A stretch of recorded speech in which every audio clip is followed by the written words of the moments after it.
Cancawang, Jakarta dalam kasus kecelakaan lalu lintas. Istri Hogi tak kuasa menahan kesedihan karena heran kenapa suaminya bisa jadi tersangka. Menurut sang istri, saat itu suaminya yang mengendarai mobil memepet motor pelaku hingga keduanya terjatuh dan tewas di lokasi kejadian usai para pelaku menjamret tas miliknya di Jalan Jogja Solo, Maguwo Harjo, Sleman pada 26 April 2025. Arista mengaku syok suaminya dijadikan tersangka, padahal dalam posisi membela diri. Di sekitar jembatan Transmart itu saya dijamret dipepet dari sebelah kiri, kemudian tas saya dikater, dibawa sama jambretnya. Spontan saya berteriak jambret, kemudian suami saya dengan spontan mengejar jambretnya itu dan dipepet sama suami saya agar berhenti, tapi karena tidak mau berhenti, jambretnya memacu kecepatan lebih tinggi lagi, kemudian menabrak tembok itu lalu terpental ke jalan raya.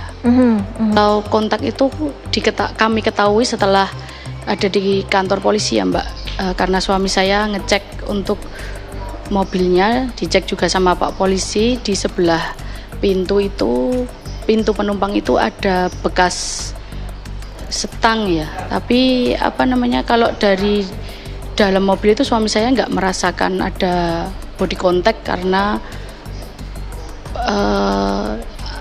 mungkin getarannya beda kalau di dalam mobil ya. Tentu saja kami shock, kaget kenapa ditetapkan jadi tersangka. Saat ini berkas perkara dari Hogi Minaya sudah dilimpahkan ke Kejaksaan Negeri Sleman. Ia juga dijadikan tahanan kota dan dipasangi GPS di kakinya. Dari Sleman, Yogyakarta. Perkara ini ada dua yang ditangani. Yang pertama kasus pelaku curas. Penjambretan tersebut ditangani oleh Satreskrim Polresta Sleman. Karena kedua pelaku meninggal dunia, maka perkara tersebut gugur demi hukum dan dilakukan SP3. Dalam penanganan ini kami juga tidak melakukan penahanan terhadap tersangka. Sehingga pada saat ini berkas tersangka maupun barang bukti sudah dilimpahkan di Kejaksaan untuk dilakukan proses. Dan kami hadirkan pemirsa kronologi kejadian dari dua jambret yang tewas pada kecelakaan di Sleman, Yogyakarta. Menurut Arista, istri dari Hogi Minaya yang kini ditetapkan tersangka, beginilah kronologi yang ada. Pada saat itu Arista mengendarai motor sendiri dari Pasar Patuk, Yogyakarta. Di jalan ia bertemu dengan suaminya yang mengendarai mobil akan mengantar jajanan pasar, kemudian Arista dan suaminya berjalan beriringan. Di tengah jalan Arista dijambret tasnya oleh dua orang pelaku. Suami Arista yang kemudian melihat kejadian tersebut mengejar pelaku hingga pelaku panik dan menabrak tembok kemudian tewas di lokasi kejadian.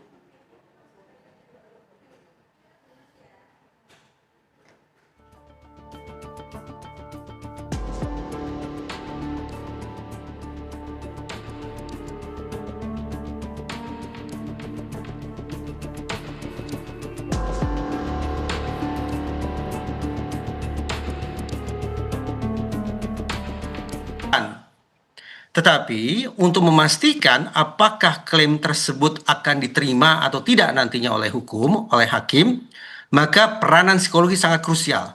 Tidak hanya membaca perilaku dari tersangka dan para penjambret tersebut, tapi lebih jauh lagi memahami proses mental atau proses berpikir dari pihak tersangka sendiri. Misalnya begini, kemarin saya menyimak perbincangan dari Komisioner Kompolnas yang menurut saya dengan segala hormat mengandung kerancuan di sana-sini. Misalnya, ketika tersangka mengejar para penjambret, kemudian terjadi collision atau terjadi benturan sedemikian rupa, apa sesungguhnya target yang ingin dicapai oleh tersangka? Apakah ingin menyelamatkan nyawa? Realitasnya, istri dalam kondisi selamat. Artinya, narasi menyelamatkan nyawa tampaknya tidak begitu relevan. Narasi yang kedua, kemungkinan yang kedua, menyelamatkan harta, masuk akal karena dari kronologi yang saya simak di pemberitaan, tas tersebut dalam penguasaan para penjambret. Tapi ada tiga kemungkinan lainnya. Salah satunya adalah apakah pada situasi collision atau benturan tersebut target yang ingin dicapai oleh tersangka bukanlah menyelamatkan nyawa, bukanlah menyelamatkan harta, tetapi mengejar para penjamret sebagai sebuah aksi balas dendam. Entah akan memunculkan cedera atau mengakibatkan kehilangan nyawa. Ini semuanya adalah pandangan yang sifatnya spekulatif dari saya. Intinya, 3 kemungkinan tersebut akan memiliki implikasi hukum yang juga berbeda satu sama lain. Mana gerangan yang akan diterima oleh hakim, itulah yang nanti saya katakan tadi akan menentukan siapa sesungguhnya yang bisa diposisikan sebagai pelaku dan siapa pula yang akan bisa diposisikan sebagai korban. Namun per detik ini, saya tandaskan ulang, ini adalah situasi tumpang tindih. Seorang korban yang sayang beribu sayang menjelma sebagai pelaku, dan pelaku yang sayang beribu sayang juga menjelma sebagai korban. Dua belah pihak memiliki status ganda dan dua belah pihak sama-sama sedang memperjuangkannya adalah dalam pasal 310 mens rea-nya relatif lebih rendah ketimbang mens rea yang ada pada pasal 311. Yang ingin saya katakan, kalau pasal ini yang nantinya digunakan di persidangan, maka praktis persidangan tahap pertama akan mencoba membuktikan apakah tersangka ini lalai ataukah tersangka ini nantinya terdakwa sengaja mengemudikan kendaraannya sedemikian rupa yang mengakibatkan para penjamret itu meninggal dunia. Kalau ternyata pasal 310 atau 311 itu terbukti sah dan meyakinkan, maka memang pertama, tersangka atau terdakwa sesungguhnya berada pada posisi bersalah. Tapi kita tentu paham, dalam ruang hukum ada unsur penghapus, ada unsur pemaaf. Kalau hakim melihat adanya salah satu atau kedua unsur ini dalam peristiwa ini, maka sekali lagi, betapapun tersangka atau terdakwa nantinya disebut terbukti sah dan meyakinkan melakukan 310 atau 311, tapi ada unsur penghapus, ada unsur pemaaf. Misalnya apa? Pembelaan diri. Tidak ada kesengajaan dan seterusnya dan seterusnya dan seterusnya.